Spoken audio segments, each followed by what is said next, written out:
Welcome to the Practical Growth Podcast. I'm your host, E.B. Johnson, top writer on Medium.com, published author, and master practitioner of neuro-linguistic programming. You've landed on the podcast that takes you on a journey into the heart of relationships and self-discovery. This is a must listen for those who are ready to overcome their toxic relationships and their toxic patterns.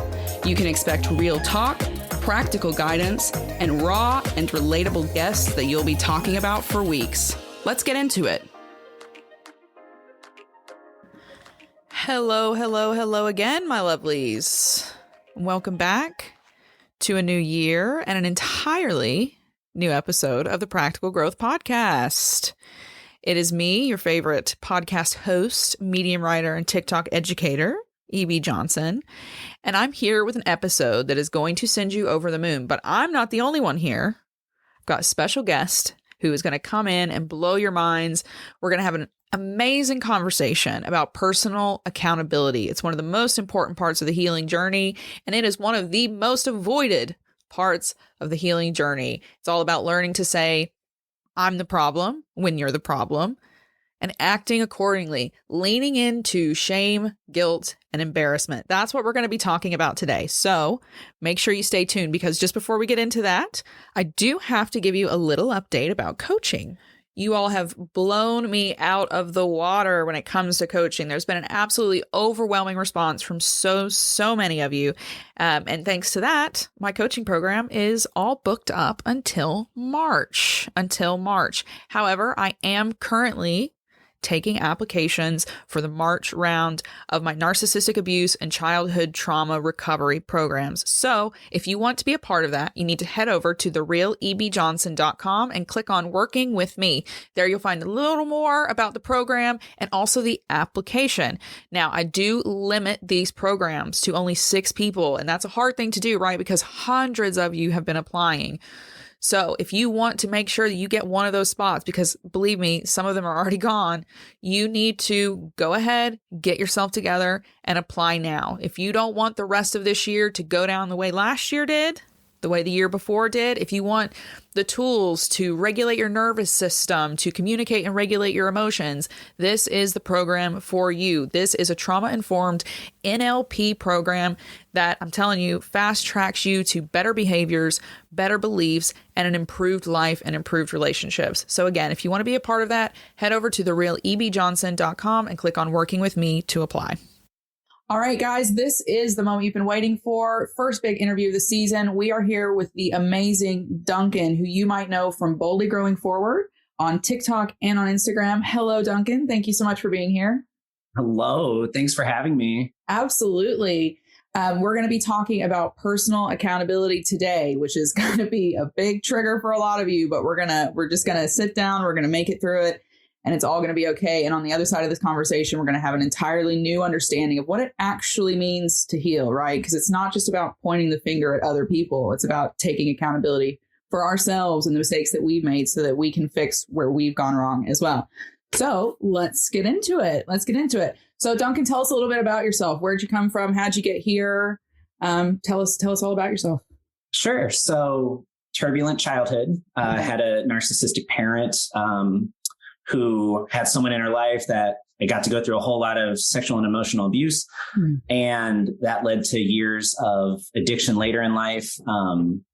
I had to grow up at like 12 years old. Like I was supporting her as a partner, basically. And then she used me for money reasons for many years. And after years of addiction, being in a relationship for a long time, and that relationship really struggling because of what was going on with me and ultimately ending, I had to make some choices. And it all started with acknowledging what's holding me back from being what everyone tells me that they don't want me to be. And so I sought recovery, couple years of sobering up that led down to tackling emotions, acknowledging them, dealing with them, facing them. That led to interesting journey around gender transition, and then going backwards on that journey later, and ultimately where I'm at now is just I'm tackling the long-term effects of why I've struggled so long. Personality disorders occur from people like me, and just embracing that very honestly. Yeah. And what I've learned is that I overlap with many people who either aren't ready or haven't figured out or have never heard the words like put to their emotions before. And I spend a lot of time in support groups, addiction, recovery, LGBTQ, and we all have a lot in common, a lot more in common than we don't. And I think that people do a lot better when they hear a complete stranger say what's been inside their head. Mm-hmm. Exactly. Because it opens the conversation for them to let it out. Yeah. I think that's what's so incredible about it as well, is that you're able to, like you said, like you're able to meet these people where they're at and relate to so many people. And even though you've come from such an extreme story, so many ups and downs, you're still able to kind of make that bridge with people, which is really, really powerful. And the accountability as well, especially from someone who's been through so much and has had to come to terms with so many hard truths in your life. It's like incredible that you're able to step up on this platform and just be like, yeah, this is me. This is what I've got wrong. This is what we can do better. Yada, yada, yada. I think that's really impressive.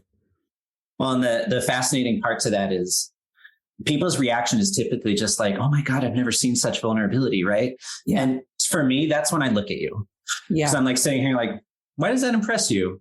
Uh-huh. What in there? Are people not vulnerable around you? Right. And like, is that like, are you saying something? Like, are you trying to acknowledge maybe this triggered you in some way? And maybe because, jealousy is a large part of why we're reactive. And so I think people see that vulnerability and they're, like, oh my God, I wish I could do that. And then this is where I come in and go, yeah, let's do it. let's actually put some feet on the pavement here. Right. That's great. Well, so that's a big term. And I think, that's going to be a new term for some people, because I think, people know what it means to hold others accountable, but what is it? What does it mean to actually to be personally accountable for yourself in terms of these bigger conversations, in terms of a healing and recovery journey? It requires being brutally honest about integrity. So integrity is actions meet the words, right? I love that. And I think the part that really made a difference for me was when conflict comes up, when there's emotional reactivity, I shifted the dialogue from you to I. Right. Am I the villain? Right. Mm-hmm. And with addiction, that's what started all that. Was I went through AA and made the amends. And that's when people really told me the hard truths. And ever since then, I've just been kind of approaching the conversation over just like, okay, so there's a problem. What am I contributing to it? Right. Right. And that's really it sucks. It sucks. Like it's uncomfortable. And sometimes, it is, I am the problem. I thought narcissism was a love language, and that led me to narcissist tendencies. It did. Yeah. And when my relationship of 15 years just kind of hit that point where we couldn't do it anymore, that's when we were able to start being honest. And I started listening instead of reacting. Right. And it was just time again where it was me. Right. And so I put myself as the first person to address, as opposed to looking elsewhere. Yeah. Right. That's a hard pill as well. I mean, even I sometimes struggle with that, because it's just hard to do. You don't like to say oh, I screwed up. There's no one else behind it. There's no other thing. It's just me. I was in my emotions. I just reacted without taking a step back. I knew better and I didn't do better. Which shame, guilt, and embarrassment, right? Yeah. That's the pinnacle of our reactivity. Yeah. And that's everyone's afraid of it. Yeah. How did you stop being afraid of that? How did you stop being afraid of the shame and the guilt and the embarrassment? I said, screw it. Let's feel it. People actually think of it like validating for other people, mm-hmm. or validation for other people. So if I'm the one who acknowledges it, right, through the shame, guilt, and embarrassment, they feel heard and they feel seen. They take a wall down. Right. And if they take a wall down, then we can, start getting through that. So as far as man, I just really want to avoid these uncomfortable feelings. Fuck it. I just let them happen, and I show them. I show them that I'm willing to. And then they see I can do that too. And that's how the walls start coming down. Right. Exactly. So you create a safe space for people to do that, because it's usually not, because you get more shame, guilt, and embarrassment. Exactly. Exactly. And the most important thing, I will not weaponize it. Yeah. I won't weaponize anybody's situation against them. And that's very different from healthy accountability. Right. There's a difference between you're being a jerk and listen, this is how this makes me feel. You're saying the same thing with two different words, and that matters. Yeah. Because one draws a line in the sand. One immediately, like I always tell my clients, neuro-linguistic programming, we focus a lot on specific language that you're using when you're communicating with yourself and when you're communicating with others. And there's some of that language that you use, it immediately creates an oppositional line, both with yourself. You immediately put yourself like in a defensive place where you have to react that way, like a cornered animal kind of thing. Or you can use more open language, which just makes the whole it makes everyone feel more at ease. It makes everyone feel almost more diplomatic, and like they can communicate much easier. So that's a really important point as well. Well, and it's that word "you" that's a trigger. It doesn't matter how you look at it. That's it's exactly that word it. "you." That's exactly it. And I even like people close to me in my life. If they say "you make me feel" to me, that is where I advocate a little bit. I'm like, I didn't do any such thing. Yeah. You had reactivity to it, and I was the catalyst. Yes. Right. That's like such an important point to make. Yeah. Because it shifts responsibility, right? You made me feel, okay, well, you need to go sit in that, because all I did was advocate for myself, or I did something, and that's a you thing. And I'll go deal with my me thing with a responsibility standpoint. That's excellent. I think that's the big puzzle piece that's missing for so many people as well. What did you do with those feelings before? How did you confront or avoid the shame, guilt, and embarrassment before you kind of did this radical kind of leaning? I'm just going to lean into it. I'm going to feel it. I'm going to express it. I'm going to be it.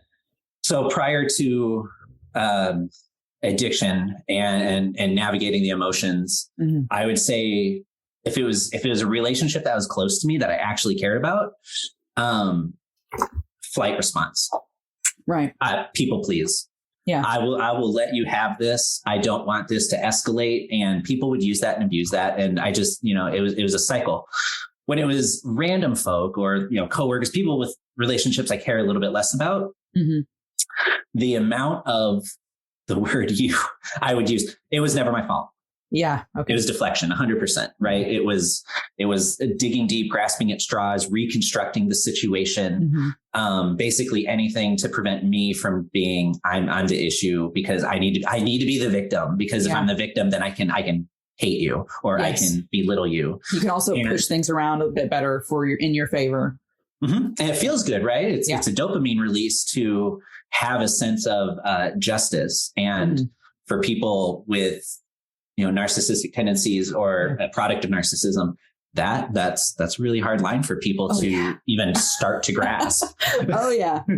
Big time. I that was probably, I don't know. I was a bit of column A, column B. Like I came out of like the narcissistic environment so hammered with everything being my fault and me being like an absolute worthless piece of shit, essentially in every aspect of my life, that I was like, I am always the problem. I am always the problem. But it was also at that same time, which I had learned from my mother, is like when it was someone I didn't care about, I could shift it. And it was like, no, it's you.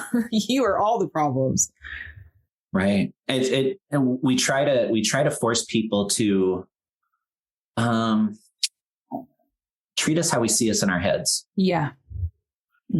There's a strong attachment to that. Right. Because it's a lot. It's a feeling of loss if that doesn't happen. Sure. I think exactly 100%. It's yeah. I'm trying to put the words to how I want to think about that. So I'll circle back to it. But like that just kind of unlocks something. Anyways. Yeah. It's always there.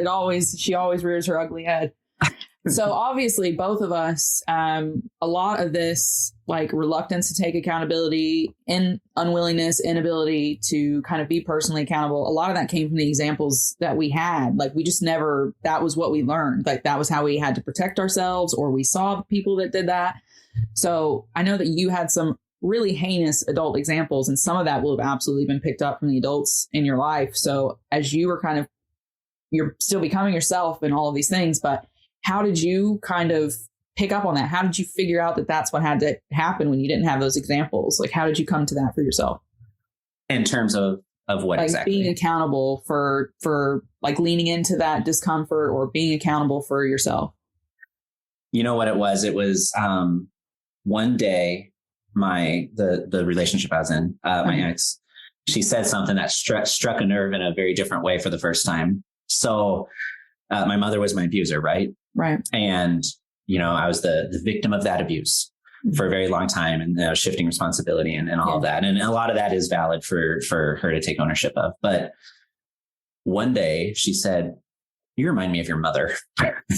and that, because I had been 2 years sober at that point. And she was very accommodating to, me being sober and working through that. But just like one day, like I started demonstrating behaviors that reminded her of her. And she just literally called me out on it for what it was. And that was my trigger to be like, oh my God, I'm about to put my kids through this. Yeah. Yeah. And I had to take a step back because one of the reasons I sobered up was because of my kids. Right.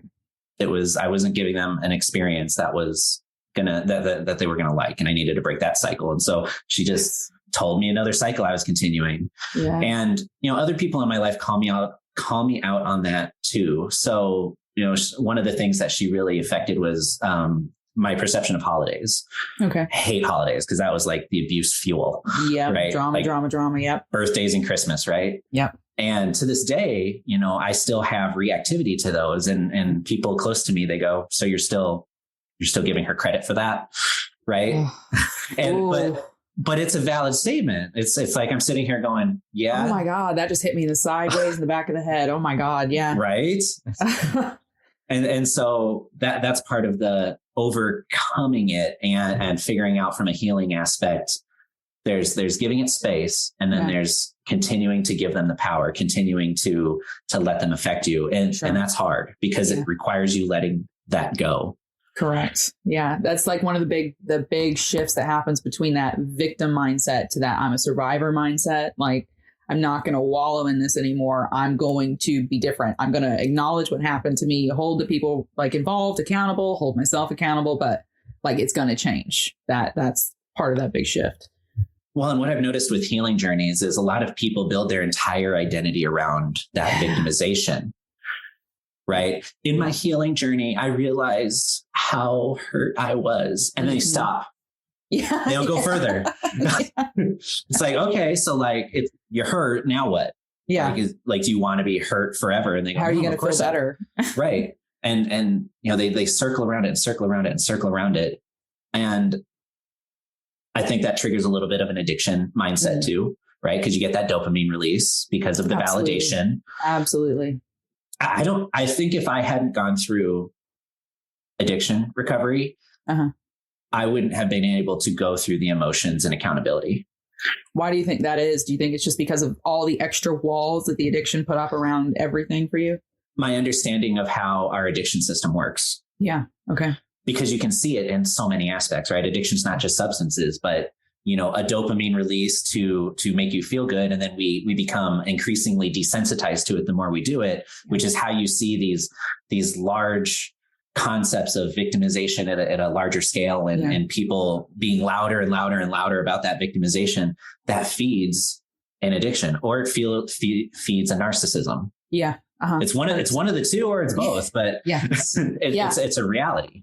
I would say it's probably both at the same time. Both. We see it. It's really alarming because I was a teacher for a while, and I did a lot of like athletic coaching in the schools and things. And it was almost like you started to see this pain Olympics happening. Like, everybody wanted to be the biggest victim. They wanted to have the biggest pain point. And it was like this attention that they could get. And once they had that attention, they had like the power of a captive audience, and people willing to do things for them and a lot more central space for themselves. And for a lot of them, you could just see that addiction as they were growing into these people that went out into the world with this mindset of, I'm a victim, everything bad happens to me and everything else is at fault and everybody else should fix it for me. Well, and then take what also the addiction trigger does. So if you're used to that dopamine release, right? Getting high or drunk all the time is the equivalent to how people can translate it if they haven't dealt with it. What happens when you don't get to do it, right? It's a night you can't get your fix. Yeah. Because our body is dependent on that dopamine release, we have an extreme reaction, almost a pain. Yeah. Right. Yeah. And so when people are in the oppression Olympics and the victimization Olympics, if someone else comes and tries to usurp them, they get a little bit more validation from other people. They get a little bit more attention. It triggers that extreme reactivity to it of just like, I'm not getting my dopamine fix from this. Right. And now I'm overreactive. That's so fascinating. I didn't even think of it in terms of like what happens with addiction, which I should have, because it's obviously all tied into these brain chemicals and all these neurological processes and stuff. So that's just absolutely, it just all makes sense. It all makes sense when you just look at the pattern and the people who fall into these patterns and what happens to us. Well, and when I say this to people, they get triggered, right? Yeah. Addiction's not a problem. I mean, it is a problem, but it's not a prison sentence, right? Yes, and it's really hard to tackle. But when you get control of it, man, does it feel getting a dopamine release from overcoming the triggers, right? Yeah. It's powerful, and it requires just a lot more living in emotions and living in accountability. And but that's why I'm passionate about it. That's such a hard thing to do.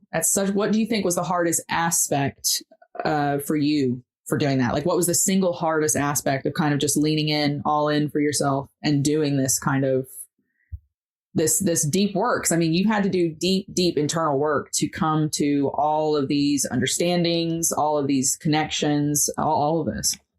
So what was the hardest part of that? Yeah. The fact that who I was in my head was completely wrong. Right.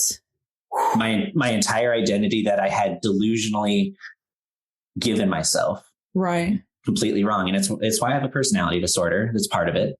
Mm-hmm. I didn't get a chance to be genuine and to just kind of one day realize like I am messed up. Yeah. Yes, it was sad, but it's like a grieving process, right? Yeah. You realize that you lost what you thought you were. 100%. And just like any other grieving process, you have to work through the cycles. And I think the part that I struggled with the most was that villain word. Yeah. The more people told me how I made them feel, the harder it was for me to find value in myself. And I definitely hit like a really big depressive point about a year into sobriety. Right. And I just had to keep telling myself, you know what? It's a product of how I grew up. It's a product of what I went through, and I can change that. Mm-hmm. That's it. So then how have you come to the point now? Because you're obviously much happier than you were. So how did you get to the point where you were able to kind of like reconcile that quote unquote villain? Yep. And this great part of yourself that's doing all this amazing work and is just such a like honest, candid, amazing person who's just like really tackling all the crap that needs to be tackled that none of us have the guts to tackle. Like, how did you reconcile those two people? That's kind of why I help people with healing. That's almost my penance. Yeah, it is. It is. It's knowing that I'm converting what I went through, which is a negative energy. I'm converting that into something helpful for others. Right. That's why most people who go through addiction, they become sponsors and such. It's because they just want other people to see their light. Yeah. And yes, it can be considered a selfish act to do that. But I mean, considering everything I went through, if the worst thing about me is that I really, really like to see people live in their light and work through the same stuff that I struggled with. Yeah. Fine. I'll take it. Right. I think that's where our like narcissistic tendencies actually kind of deviate into, ironically, the opposite, where we actually become like an empathetic human being. So it's like, yes, you can get that human recognition that you want of just like doing good. Right. But also you're genuinely making conditions better for the future for people. Right. Yeah. That's so powerful. I like as well that you acknowledge that most people that end up in these spots are people that, you know, it's kind of a penance of sorts. Like you've been to rock bottom, and along the way, you've done a lot of things that you aren't proud of, and you want other people to not do that, to not experience that, to not suffer that, to not launch it onto other people. You know, that's extremely admirable. Well, and what I've noticed about, because healing coaches have become a big thing Oh my God. Everyone who's ever had a bad day can be a healing coach now. Don't get me started. That's another podcast episode. Right. And there's even a boundary with helping people, that virtuousness of it, because too much addiction, right? Too much of anything is a bad thing. Mm-hmm. And that's why I focus really hard on the addiction aspect is like, listen, you can spend all your time feeling good about helping people. But like, if you're overshadowing that you still haven't got there, all you're doing is you're shifting your focus as a distraction. You still aren't sitting with yourself. Yeah. You're not actually doing the work. You're just telling other people to do the work. Right. Which is just feeding a dopamine fix. Yeah. Very, very, very important. So how have the people around you responded to this new kind of like radically accountable version of yourself? So I don't have a lot of people from my past in my life anymore because of decisions I made. Right. And I think that's another big thing is people need to, these are decisions we made. Yeah. Right. But no, like I didn't know what I was doing. Nope. Like you consciously woke up that day and you consciously spoke your spoke and you consciously rejected accountability. Right. Yeah. So the person I was in a relationship the longest, we're still on, amazingly good terms because we're co-parents to our kids, but like she struggles the most because she wishes that, I had learned this 15 years ago. Right. And she sees how I am now after she's emotionally moved on. Mm-hmm. And it hurts her. Oh. And I just have to accept that. Right. Yeah. Like, there's no reconciling it because there's just so much resentment and it's just not going to happen. Yeah. And so coming to terms with, it's almost like a guilt trip for me, in the sense that just like, I'll be this way now and I'll see the reaction to it, that little bit of bitterness to it. Like, why wasn't I good enough for that to happen? And I just got to sit in it. We openly communicate. Other people, that must be the biggest help is just kind of like being open, keeping it all out on the table while you go through this. Well, and all we do is we talk about how we feel about it. Right. We don't argue it. We don't try to, convince the other person they're seeing it through a wrong lens. Right. It's just like, I feel guilty and I can wish all I want, but it is what it is.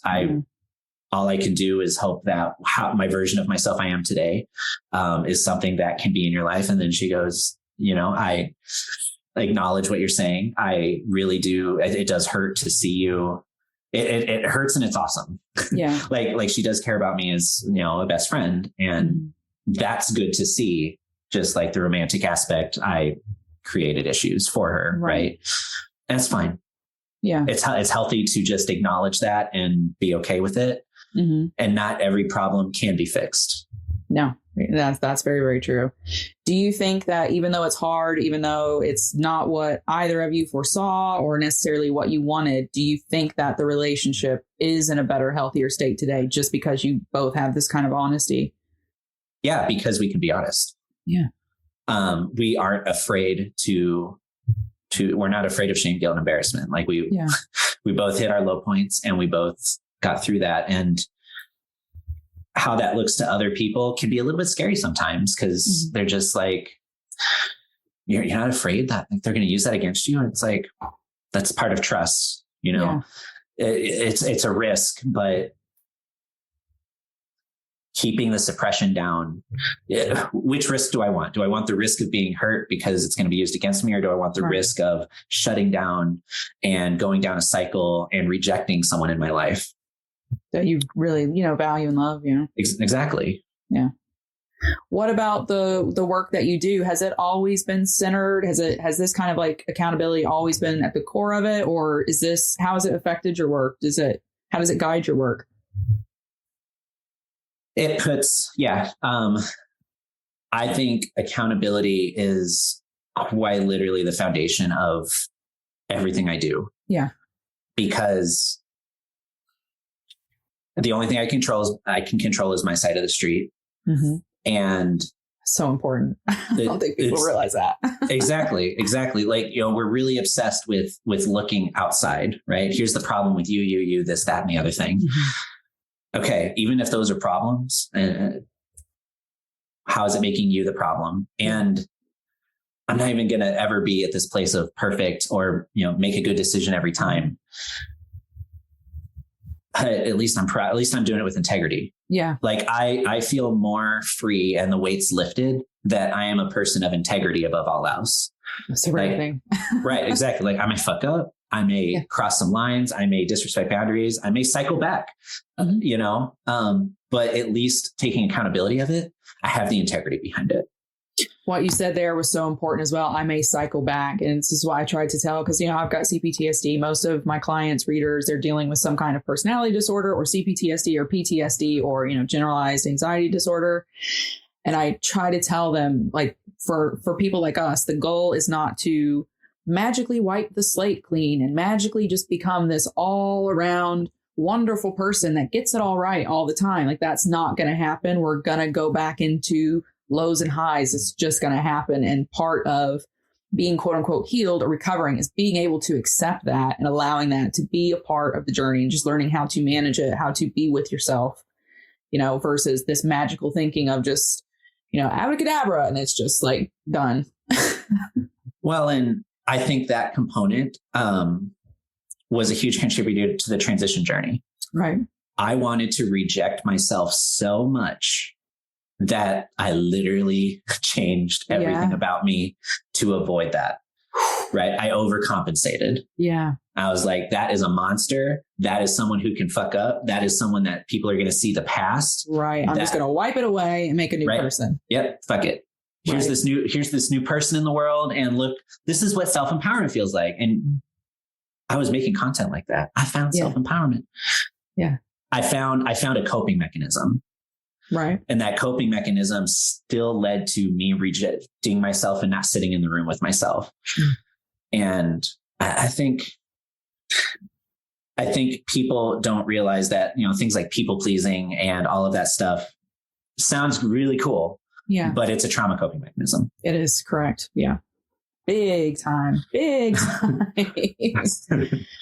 So then what would your advice be if someone's like, right, okay, you know what? I've been doing this. I've been pointing fingers at everybody else. I've been in victim mode. I'm going to start standing up for myself. I'm going to look at me. I'm going to look inward. I'm going to look at me. I'm going to figure out where I'm the problem, why I'm the problem, and we're going to fix this.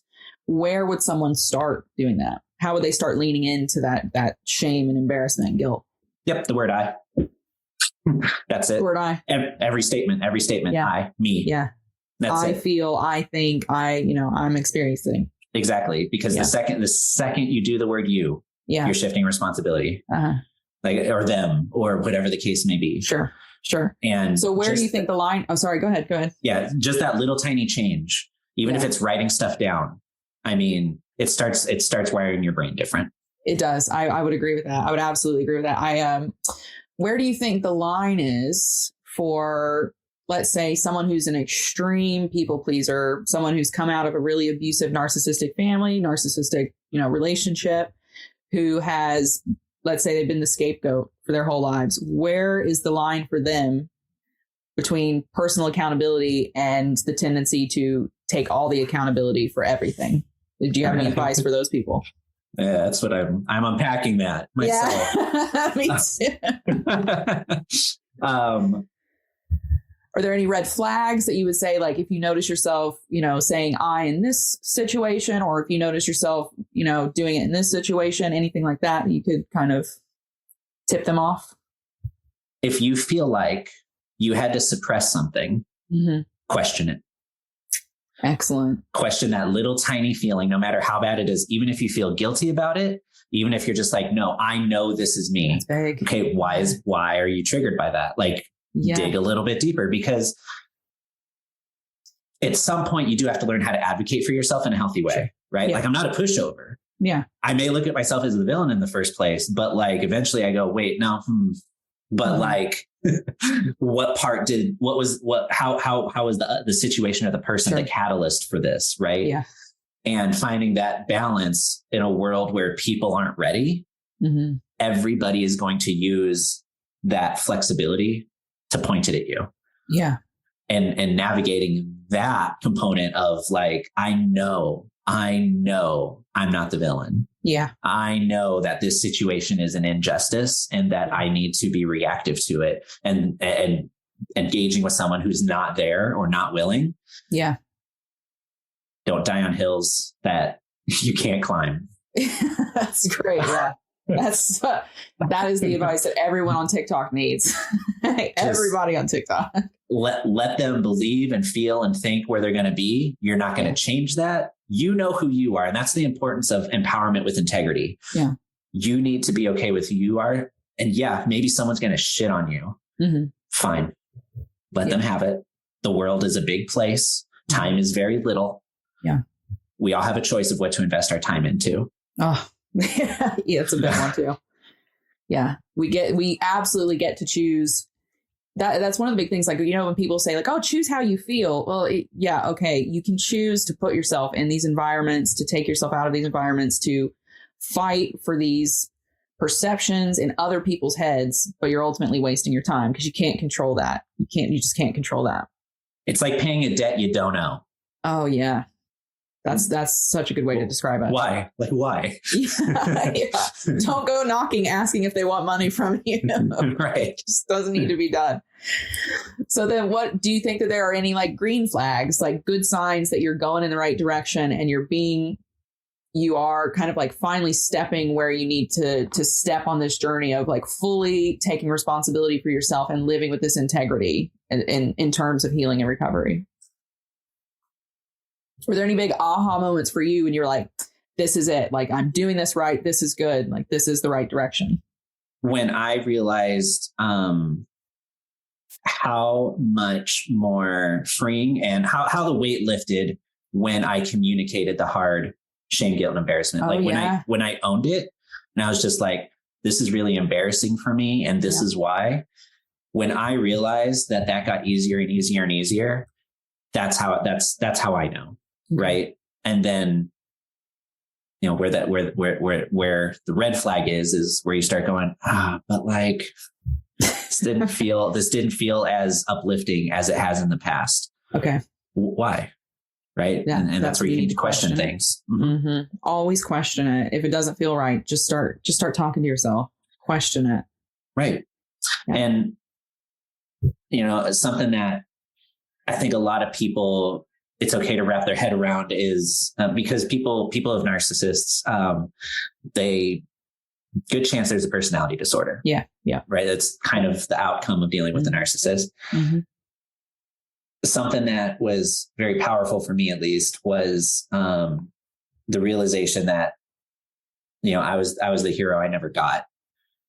And sometimes I'll literally envision that. I'll literally envision like me in a spiral moment, struggling, and the version of me I am right now shows up and has a conversation. Yes. Yes. That's one of the most powerful things that you can do for yourself. Like in terms of visualizing and kind of meeting yourself in the middle. That's like one of the best things you can do. Yep. Because no one else is going to be that hero. No. Right. Because that's how you create codependency problems. Real fast. But how I like to think about it is, you know, we have different versions of ourselves throughout our life, and our triggered moments take us back to a triggered version of ourselves. It takes us back to when I was 14 and this happened, when I was 25 and this happened. The version of yourself that has done the work, that is getting there, let that person talk to that version. 100%. Because that's all there. We have the skill sets we need. It's just we compartmentalize it because of the spiral. Yeah. Yeah. That is excellent. I'll tell you what, that is like one of the best lessons that we've probably ever had on this podcast. Absolutely powerful stuff. I learned so much on this podcast. I feel like I should have just stepped back and just let you school me the whole time. Learned so much. That's why it's so great to like have these conversations with people. Yes. And there's so much overlap because we all see it a little bit different, because there's aspects that like you bring up all the time that are just like, all right, well, I was not ready for that. Yeah. And what I really want to see people get better at is being okay with these conversations. We're at a time right now where we have a whole new language to communicate mental health needs. And we're trying to navigate that, right? Because we have generations who caused it. We have generations who are impacted. We have all kinds of generational things involved with that.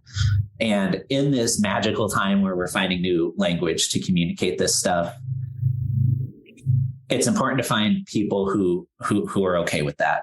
Yeah, absolutely. And that's the importance of community, but not groupthink. Groupthink that's too far. Yes. Oh, again, another podcast episode. Right. Well, oh my gosh, I feel like I went to church today. I'm not a church person, but I feel like I just went to church. It's just been completely eye-opening. Thank you so much. Where's the best place for everybody to find you? Where can they look you up and have more of these conversations, learn how to have more of these conversations? Yep. TikTok, Instagram. I do lives and podcasts with people, and those usually end up on my YouTube, and it's all just under Boldly Growing Forward with the number 4 for 4. Excellent. Duncan, thank you so much. This is going to be a life-changing conversation for people, and I really appreciate you being here. I absolutely enjoyed it. Thank you so much for having me. Absolutely. Wow, absolutely incredible. If that's not life-changing advice that every single one of us can use, then I honestly don't know what is, because hard as it is to accept, we're ultimately the only ones who are truly capable of looking out for ourselves. For us to get that dream piece that we want, we have to accept the responsibility and become the ones who are accountable for our quality of life and our healing. Thank you so much for listening today. Really appreciate it. If you loved the episode, remember to head over to Apple Podcasts and leave a 5-star review.